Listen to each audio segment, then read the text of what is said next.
This is The Naked Patient, Beyond the Operating Room. Listen as Dr. Nicholas Howland talks with real patients about their real experiences with plastic surgery. Hello and welcome to the Naked Patient Podcast. I'm Dr. Nicholas Howland. With me today is my patient friend, Carri Parker. And she's going to introduce herself and tell you how she came to find me. Hi. So I'm super excited to be here. I was introduced by Dr. Nicholas Howland by my good friend Whitney Rose. While I was going through Real Housewives of Fame, Whitney Rose. Yes, who actually attracted me to you by her revealing her surgery and proudly revealing her surgery on social media and talking about it, which kind of I was considering and thinking about doing. And then that led me to you. At the time, I was looking for a certain timing, and she did that one-on-one connection with you. And you were kind of available for the time. So I came in and met you. Yeah. And we didn't even give her a kickback. We did. She gets kickbacks. She gets kickbacks. No, she's a sweetheart. She's been a real champion for me, which I've been very appreciative of. She is, for sure. She's your fan. All of my patients, so I get a lot of influencers, or even small local celebrities, or people who either think they're a big deal or actually are a big deal. And I think one thing that I do that I think kind of surprises them a little bit is I tell them, you don't get any special treatment from me. And in that, you're going to be treated very special. You're going to be treated like all my other patients, which is really, really special. And then I also tell them I don't expect anything from them. So if I'm operating on somebody who has a huge Instagram following or is actually a big deal, I don't make them exchange surgery for posts or anything like that. If somebody is happy with their work and they want to share it, great. If they're not, that's also okay. And I think that kind of throws them off a little bit. Yeah, I follow a lot of different Salt Lake plastic surgeons just trying to make a decision. There's a lot of names out there. There are a lot of really popular names out there. One thing that I have noticed about you is that your patients are posting their results and their story more than you are, where other surgeons are posting their own photos. You don't do that, really. You talk about what you're doing, the surgeries you're performing each day, which I like that. It made me really excited, to see what surgeries you're doing as I was anticipating mine. But your patients, they're showing your work and their story. That's the best advertising. I don't want my feed to be just a before and afters. I mean, that's useful, and we have a lot of before and afters that people can look at on the website or in our office. But I want my social media feed to be interesting, to hold people's attention. And so the best advice I ever got was from a friend who told me, if you want a good social media presence, you've got to be captivating. So pick 5 things that are unique about you, and that's all you post. Those 5 things. And so we literally sat down, and I said, "Okay, I'm a plastic surgeon. That's pretty unique. We're going to post about plastic surgery. I am a single dad with 2 kids. That's unique. I love to cook, drink wine, and so I oftentimes will do stories or videos of me cooking or drinking. I love to hike, and I love to travel. So those are my 5 things. I rarely kind of go beyond that. Yeah, I knew that about you before I met you. And it was good seeing that because I got to know who you were. I mean, it's a scary decision to make. I came to your office so many times I thought maybe you would say I'm not operating on you, because I was trying to make a decision. trust you. You know, our first meeting, I immediately loved you and knew, okay, you're the surgeon, right? As you get closer, you start thinking things through. I wanted to then make sure that I was making the right decision for myself. And then it was still having that connection with you because it's a lot of trust that we put in you. So it's really good that I felt like I knew you, which is almost kind of weird that I knew you, but you didn't know me. Right? Before you make that decision, it's a part of it. And again, like I've connected with other surgeons, but it was definitely different with you. I trusted you. It took me like 6 times to talk about the same thing in your office. But, and that was what was so great is I was not sure what I wanted to do. And I'll tell all of you, I did 360 lipo. I took out my very large implants and did a lift.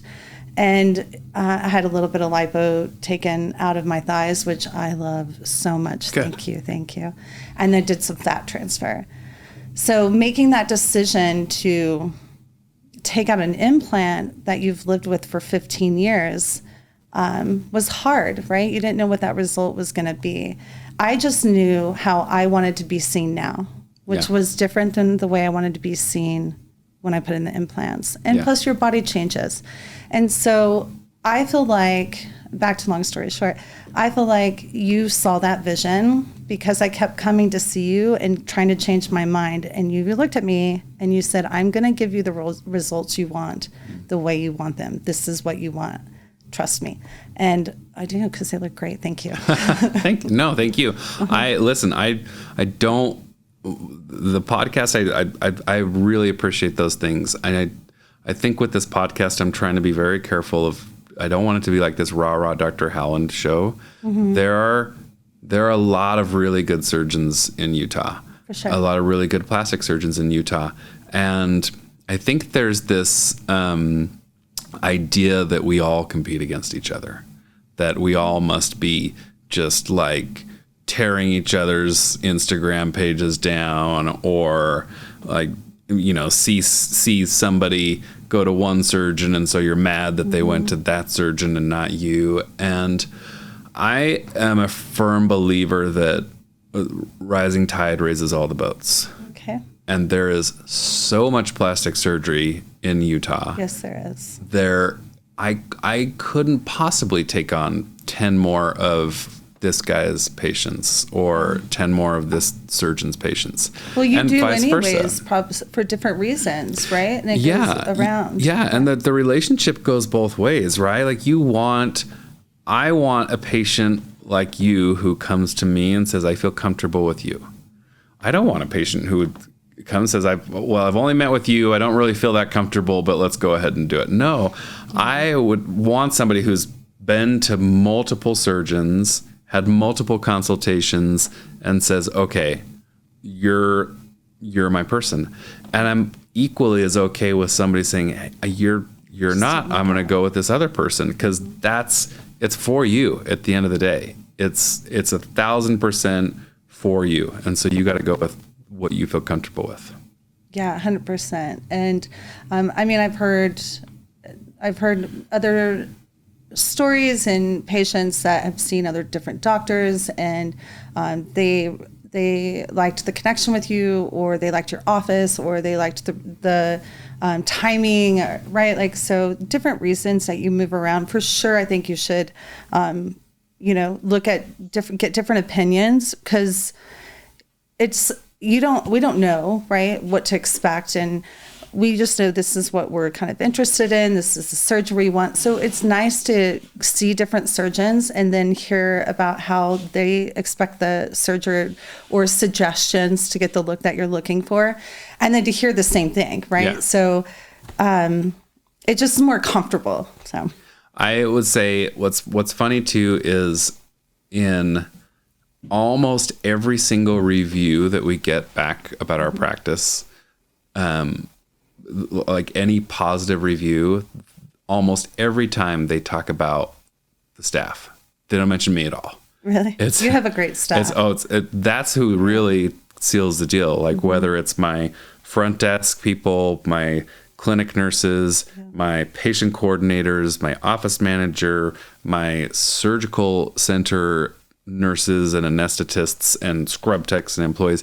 All of those people get mentioned way more than I do. And don't leave out Clarity Skin next door. Absolutely. And don't forget, and Clarity Skin. Also I have wonderful. patients come over to me from the med spa as well, based on from the injectors there, the front desk staff there, the estheticians there, the manager there, all of those people. I could not be in a better place with better employees. And I really feel like it's more than just like a machine that works. It's like a family. It is. I'm actually having an appointment at Clarity Skin this afternoon. Hey, all right. And it's nice that the surgery room is, it's all there. Everything feels very familiar. I like that.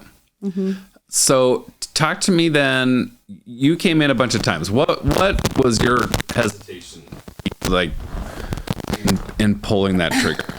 Not hesitation, just trying to figure out what was best for me. And I was actually walking into the studio here, and there was a woman out front, and we were talking plastic surgery. I'm sure everyone, obviously, the moment they meet you, want to talk about changes. And I told her that what I had done, right? She was talking about wanting to do a re-aug. And I said, oh, yeah, well, I actually want to talk about that because I didn't do a re-aug. I took out my implants. And that is a big decision when you're used to seeing that. And I looked at every Google and website before and after, which is hard to do because everybody's so different. And everybody goes through its different growth or, traumas or changes or whatever. So it's good to see before and after, but it isn't satisfying enough. Sure. What made you want to take your implants out? One, I felt a couple of reasons. One, I wanted to be seen differently. I felt like you first saw a boob and then you saw me. And that's not the look that I wanted. I wanted clothing to fit differently on me. I have evolved and changed as I've grown older, and I have a different idea of what I wanted to be seen as and look like. They were heavy.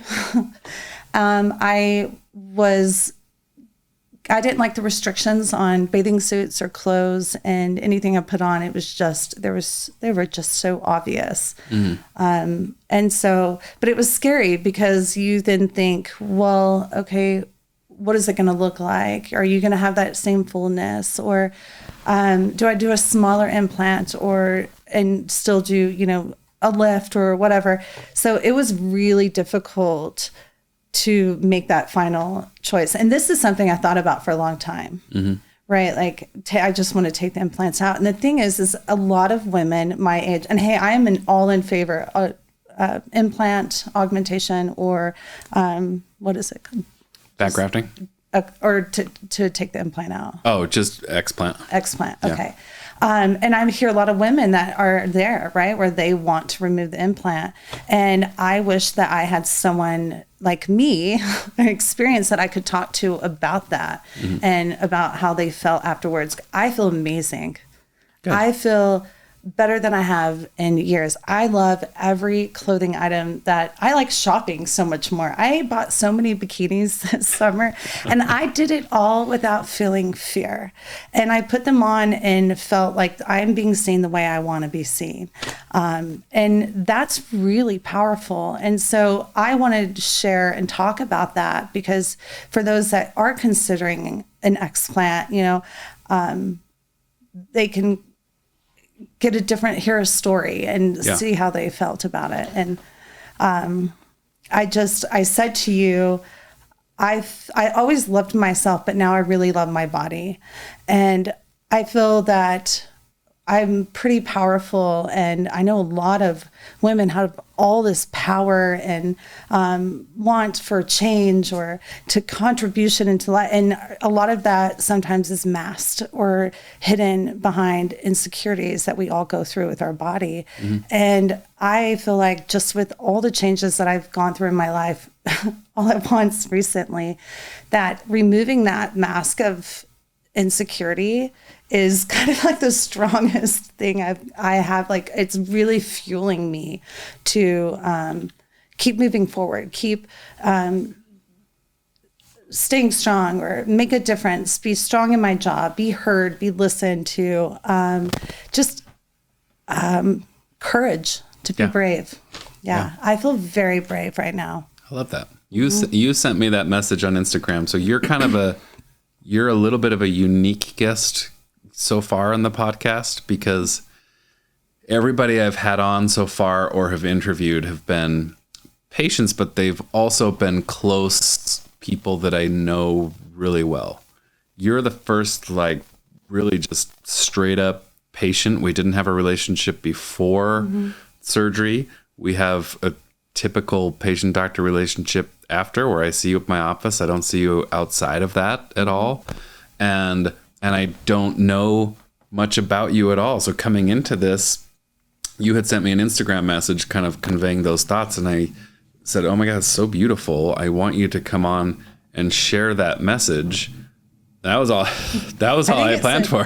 Thank you. Thank you. Thank you. Thank you. Thank you. Thank you for giving me the bravery. Thank you for taking away the insecurities. And also, like, thank you for, so many women, it was a hard decision, right? It's expensive.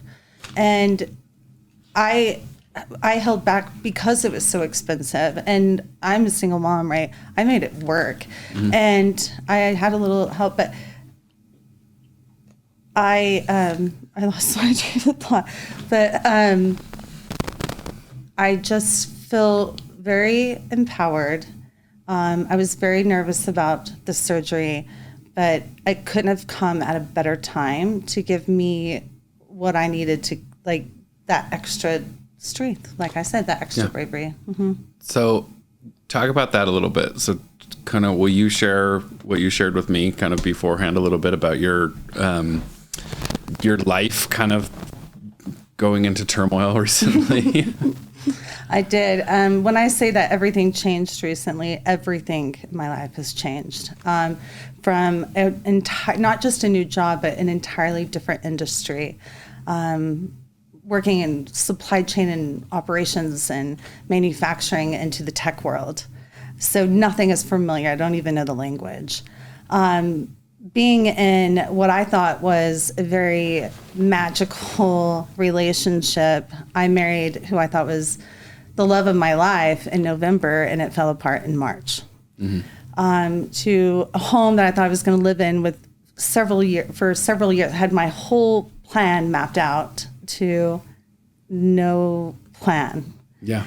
To a body that looked familiar for years and then suddenly changed. And I'm telling you, it took me, my surgery was in May. It's into September.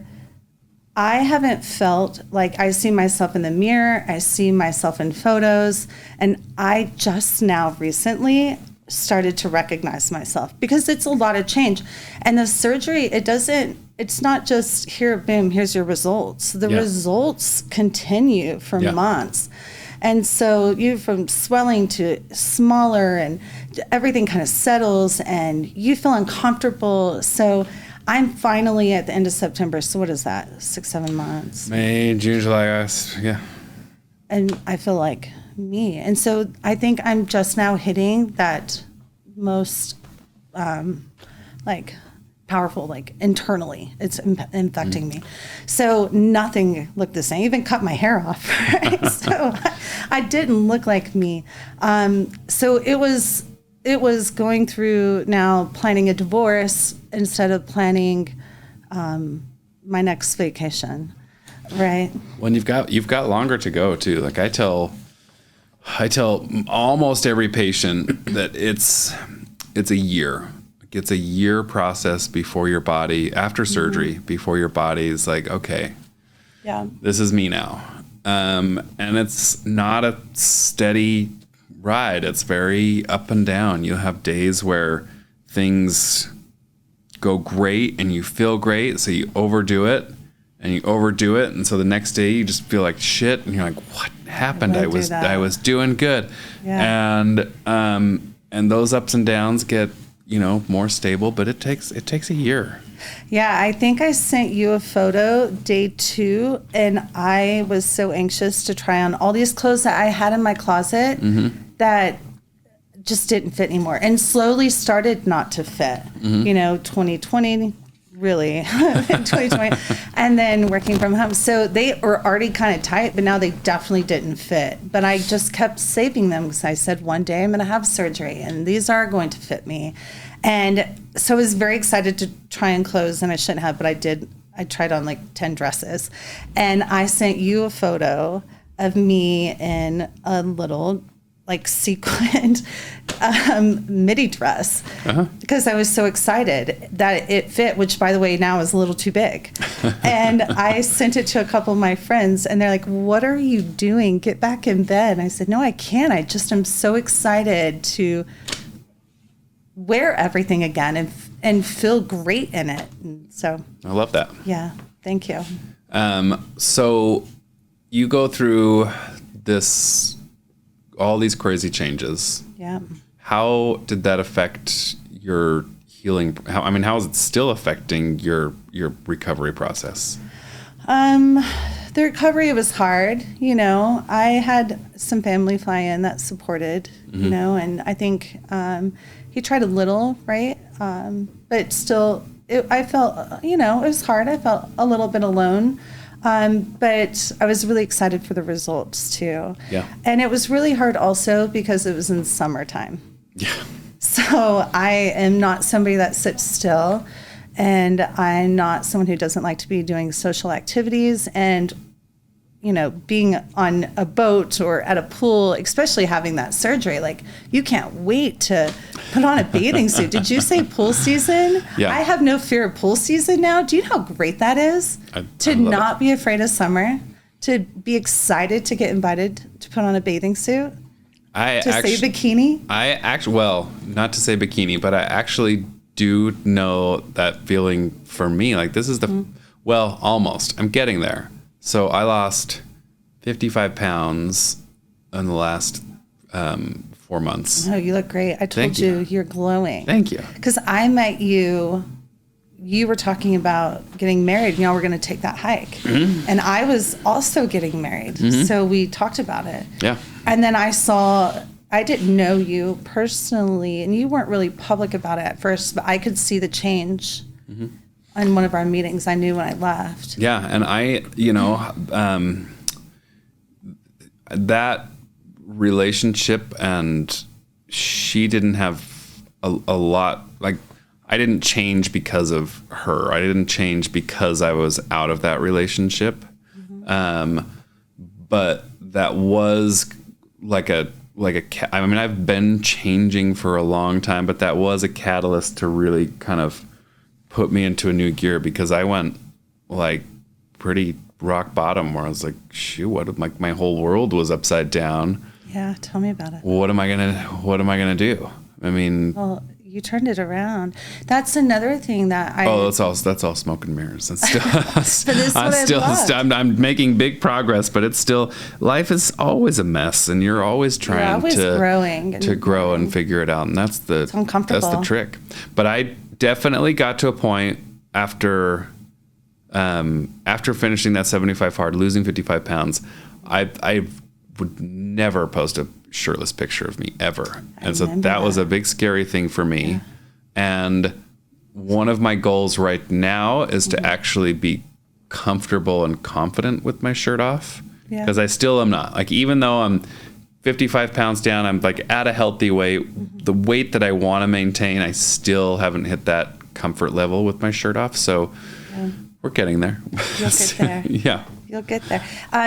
I just want to go back, because you're kind of talking through your story, and you were talking about 75 hard and everything, but you left out one thing that really inspired me to who you were and made me feel that much more confident. Like, okay, this is a surgeon. Your man group that you're a part of. Oh, yeah. So I am in a men's group called We Are the They, put together by my good friend Jimmy Rex, who also, this is his podcast studio that we use. And that was another. So I actually went through this breakup, and the literally the weekend it happened, Jimmy and another friend of mine, Ben, they knew I was in a rough spot. And I had moved out of my home and had gotten a hotel for the weekend, and pretty dark place. And I called Jimmy just to tell him, hey, this happened and I'm going to a hotel this weekend. And he's like, like hell you are.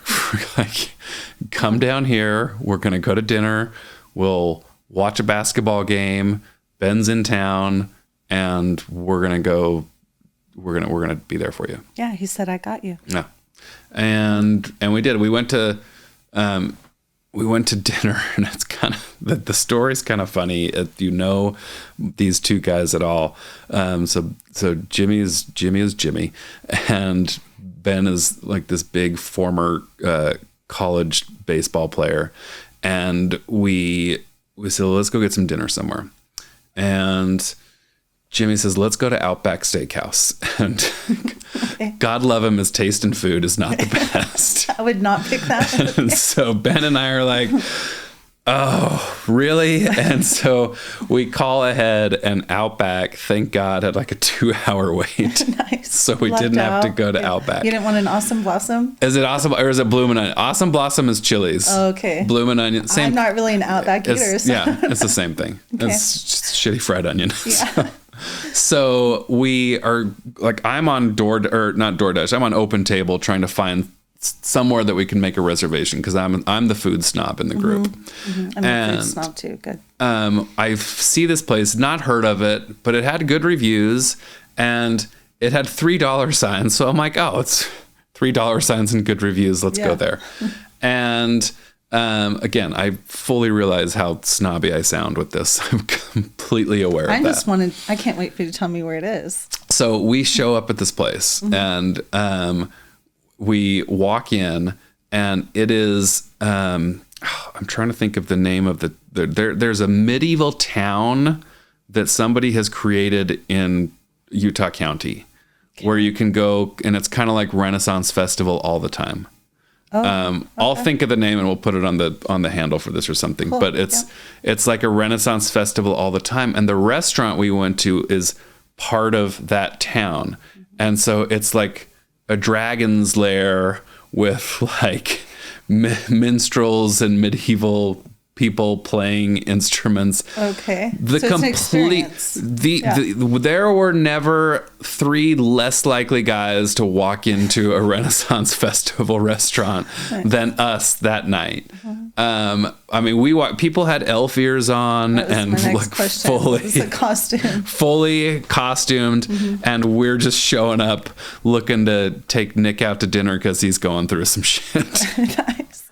And so we have dinner, and we just, when your friends show up for you, they don't need, I don't even know that we talked about my relationship much that night. It was just friends being there because they knew that you needed them. And that night we went back to Jimmy's place, and we just kind of hung out, and something came up about the men's group, and he said, dude, you need to join the group. And I had known for a while that I kind of wanted to be a part of it. So the way he set this group up is he opened it up and asked people to join. And I think he was hoping to get 50 guys. And within he knows the numbers, but within an hour, he had like hundreds of applications. Wow. And he knew right then that he'd hit the nail on the head. Yeah. And that was the first group, and I didn't join that group. And I didn't join it because I remember seeing some Instagram ad or commercial or something he had done promoting the group. And one of the things on it was like, you can get untethered access to Jimmy Rex. And I was like, I already have that. I already have untethered access to my friend Jimmy. I don't need that. And so I didn't join.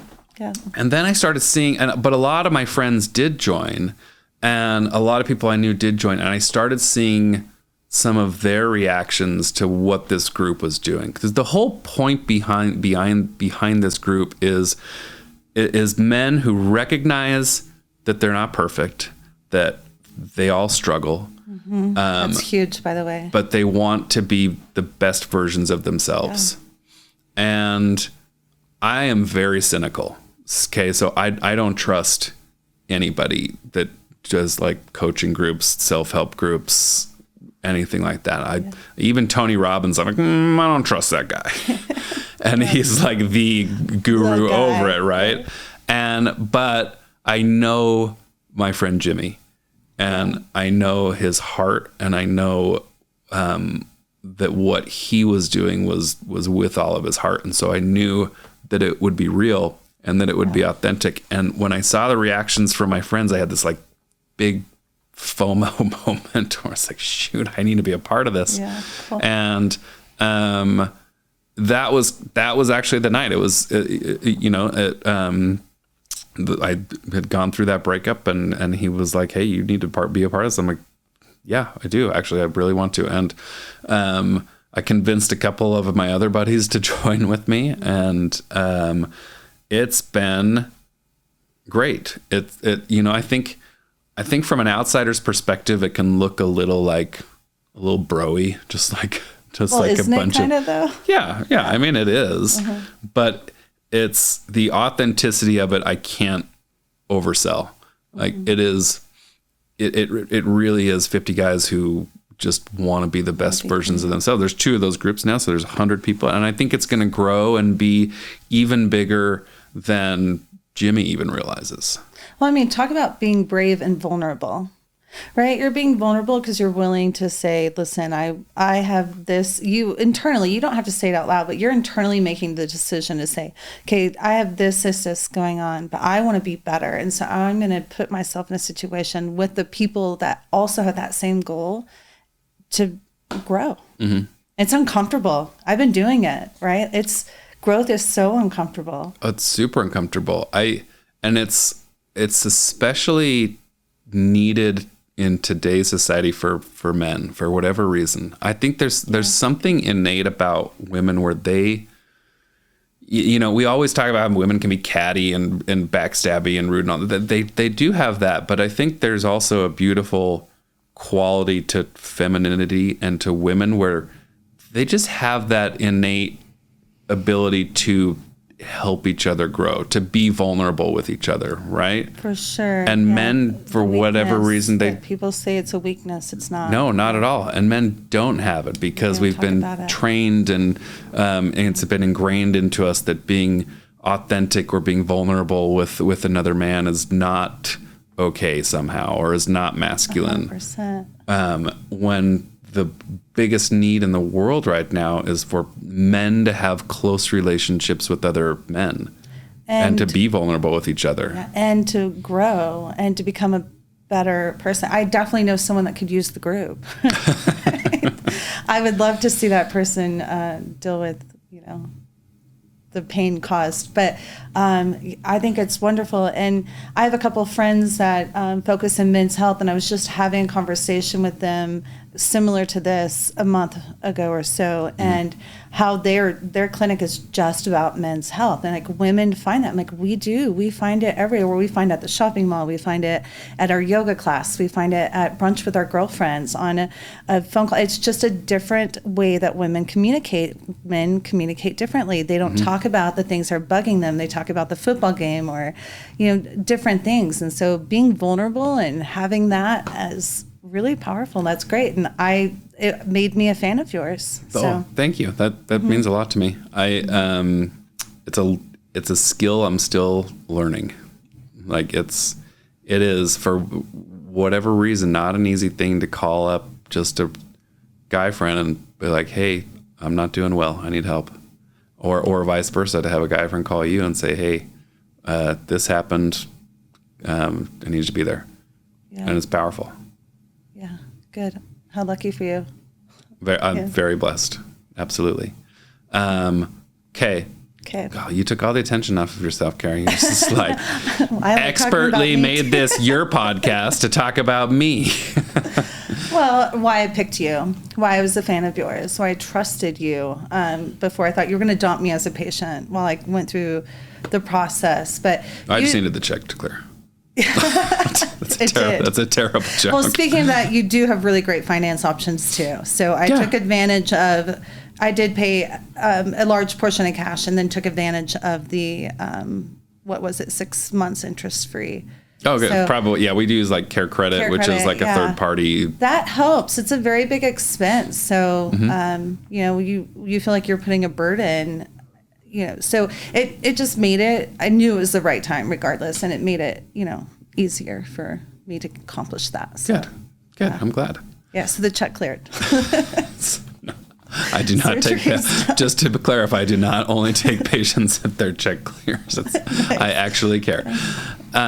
So I want to, you've been so complimentary about this surgery and about the courage it's given you, and talk to me about any negatives. Like, what has been downside, like aside from just recovery and pain? Like, are there things that you're disappointed in, that you don't love, that you would maybe not do again? To go through, sure. Yeah. The pain was literally terrible when I woke up. I will say that. Okay. It was. I think that different. Everyone responds to pain differently. I don't respond well to it. And everyone also responds differently to the anesthesia. So you just, when you're coming out of it, you just don't really know. It was a very rough ride home. Yeah. Liposuction is not fun. You can't prep people as you try to tell them. It's a big metal stick that I ram in and out of you 1,000 times. Yeah, I felt it. It's miserable. I actually went to the grocery store, put shorts on because my surgery was May 31st.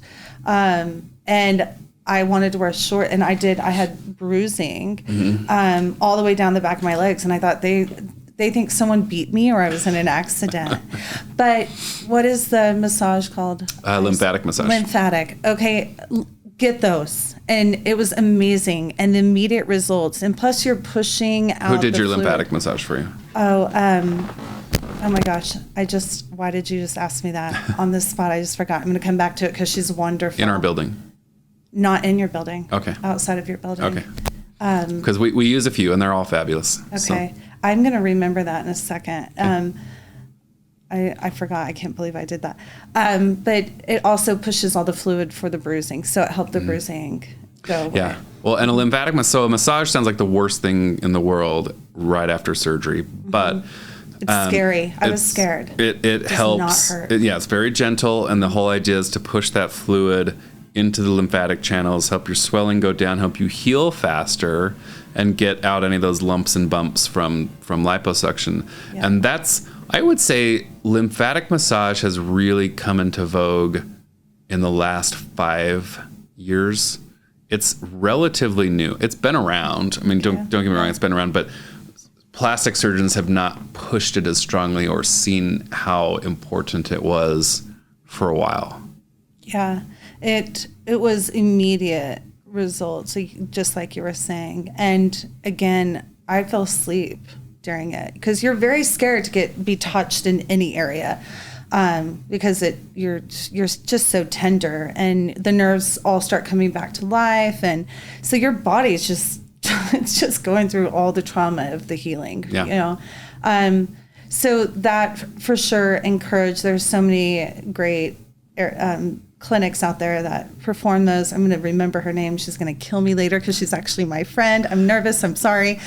We'll tag her in the Instagram post or something. Yeah. It's her and her husband's clinic. Anyways, the other thing would just be understanding the scars, right? So doing a lift. And then take out the implant. Obviously, there are scars. Before my augmentation, I went through my armpit, so I didn't have any scars. So I was that's one thing I hear a lot of women talk about they're afraid of. They're afraid of sensitivity. Sensitivity is fine. They're afraid of the scars or them being unattractive. And for a minute, I did feel embarrassed. Even with my husband at the time, going through, still, I felt like I couldn't, you don't want to see me because you know what I did, and maybe that makes you less attracted to me. And so that phase was very short. You see the scars start to heal very quickly. They're still healing. They're going to take time. But again, when everything feels so new and you're doing so much healing, it takes some time before you settle into the new look and you get comfortable with those changes, and then see the scars start to heal. So that would be all I could say negative about it, really. Okay. More might change. I think it will. It's going to. I mean, I was just at lunch with Whitney on Sunday, and she said, Carri, you're going to continue, because she was still seeing some changes, right? You're going to continue seeing change. You're not done yet. Yeah. And you are not a lot of patients have an operation where it can be done forever. Just because our bodies constantly change. Almost nobody does, really. Especially if you get, for example, implants, I tell patients the implants are a car. It's going to need an oil change. I mean, we used to tell patients every 10 years you're going to need these changed.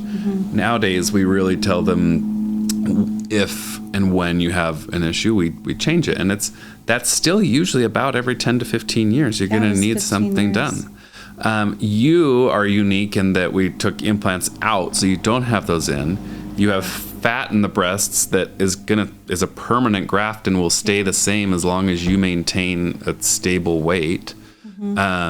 And so you might be one of the few that just can live with this and be done and never have to have any tweaks or changes. I hope so. I will say that the lipo was more painful than the lift. Always.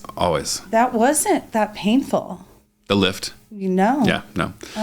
The lift is what we call kind of a skin-only operations. We're not cutting any muscle. We're not going into the joint or the belly. And so pain-wise, recovery-wise, it's really not bad.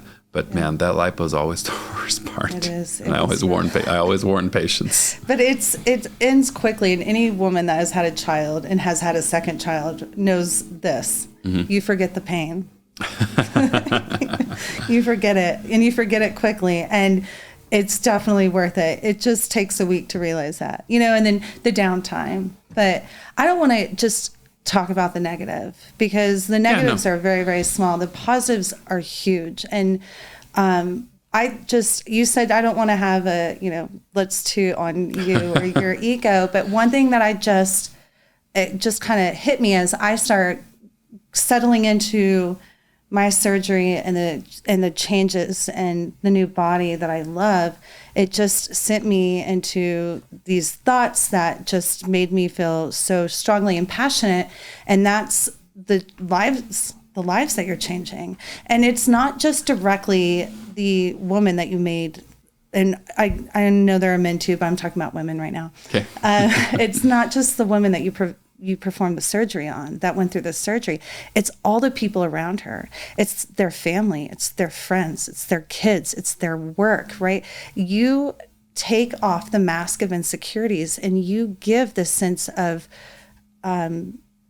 bravery and confidence, not ego, but confidence to walk into the room, to speak louder, to speak with confidence, to make decisions or changes that maybe they couldn't do before because we felt insecure. So I just went down this whole thought of think of all the lives that you may have impacted and other surgeons, all surgeons impact with plastic surgery, which for so long it was kind of a taboo. Like people didn't want to talk surgery. I'm like, I DoorDash my food, but I can't repair my body.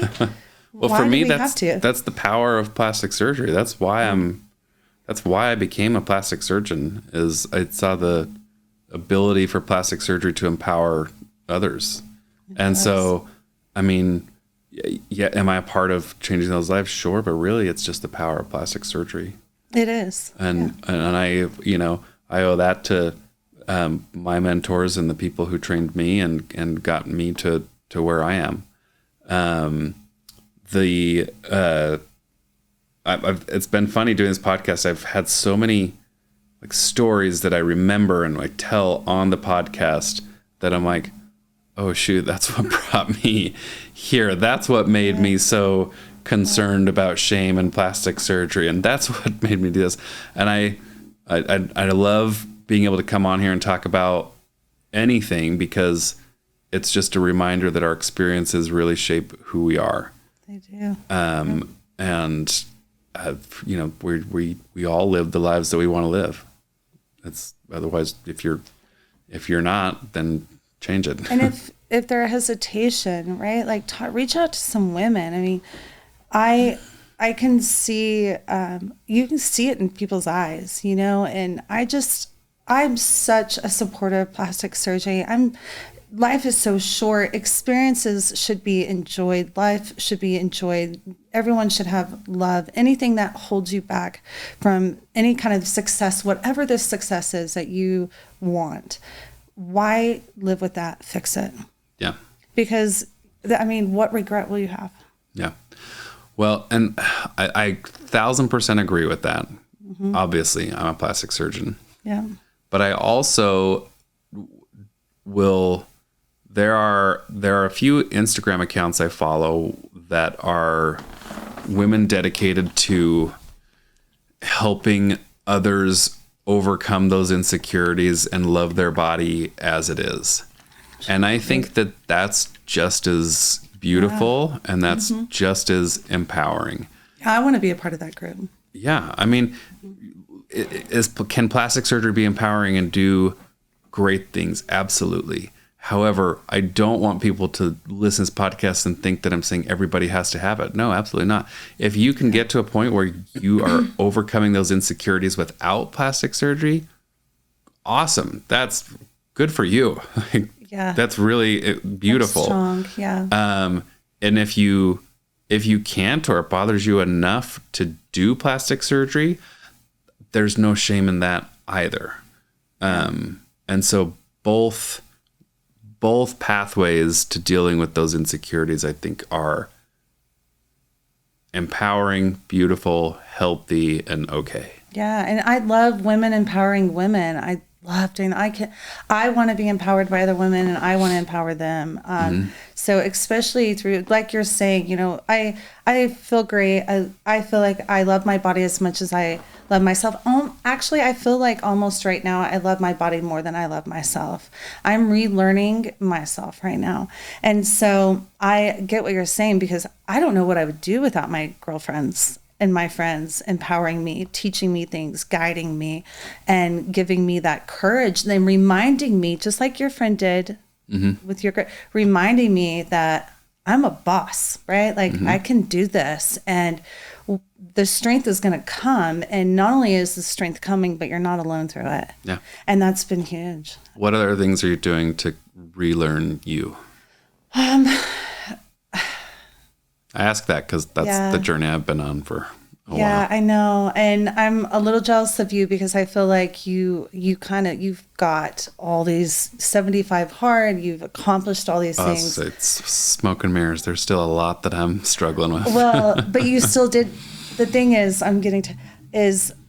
I haven't committed to anything like that. So what I'm doing is reshaping my path, right? Yeah. And like I said, everything changed at one time. It did. And let me tell you, there were so many sleepless nights, and just going through everything in your head, and it feels so uncomfortable. Nothing looked familiar. My home isn't familiar. My colleagues weren't familiar. I was with my colleagues before at J&J and Zarbee's for, 6 years. Yeah. So you come in this routine. And so even driving to work, you feel uncomfortable. So right now, I'm just trying to have all of that look familiar. Yeah. I want to look in the mirror, which I'm barely becoming familiar with the new me, with my appearance. I want to know my new life with just me and my daughter, right? And my friends and my new plans for just me. Go kill it at work. I mean, I definitely have some goals around work and career, and then I have some goals around the atmosphere and environment I want to provide my kid.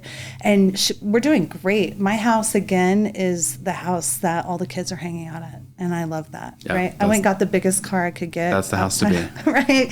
Because I went to the dealership and I said, I want the biggest car. It's not a minivan.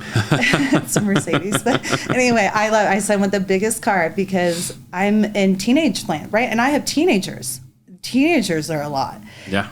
And so I want to just be as involved as I can. Yeah. And so I'll drive carpool every day. I load them up. I've got the third row now. I love it. Mm-hmm. I love it. What else do you want to share or promote on here? Just, I guess, when going through the decisions, I know how challenging it can be. And there's some really great surgeons out there. We're talking to one. Just don't be afraid to do your research. Don't be afraid to ask the questions. Don't be afraid to go to the clinic 10 times to talk about what you want. And I'll be happy to see you. Don't be afraid to talk to your friends about it. And, just it's a journey, and it doesn't end in one day. It took me a year to make a decision. I knew I wanted it, but to really execute the decision. And, then you wait for the surgery and then going through that surgery. So everyone has a different story, and all of them are great stories. It's just do what feels good to you. You know what feels good, you know what doesn't, and just follow that. And good luck. And heck yeah, I love hearing all of them. And if I help anyone, or if anyone ever has a question about, explant, and I'm happy to talk through my experience with them for sure. I love it. We'll tag your profile in this when we post it. And okay. Thanks for coming on today. Yeah, thank you for inviting me. I enjoyed it. Yeah, thanks, Carri. Thank you so much for listening to The Naked Patient Beyond the Operating Room. I'm Dr. Nicholas Howland. Please remember that every patient who appears on this podcast has consented to discuss their story and their surgery on the podcast. That way we remain HIPAA compliant. This is a free podcast. The best thing that you can do for us is to leave us a review online. Let us know what you liked. Let us know what you'd like to hear. Let us know how we can improve. If you are curious about anything related to plastic surgery, you can reach out to me on Instagram at Dr. Nicholas Howland, and I typically respond there, or you can reach us at the office at 801-571-2020, or we have an online form you can fill out at the website, www.howlandplasticsurgery.com. Any of our coordinators would be happy to help you. Thanks again for listening. Thanks for listening to the Naked Patient Podcast. Stay tuned for the next episode. Till next time.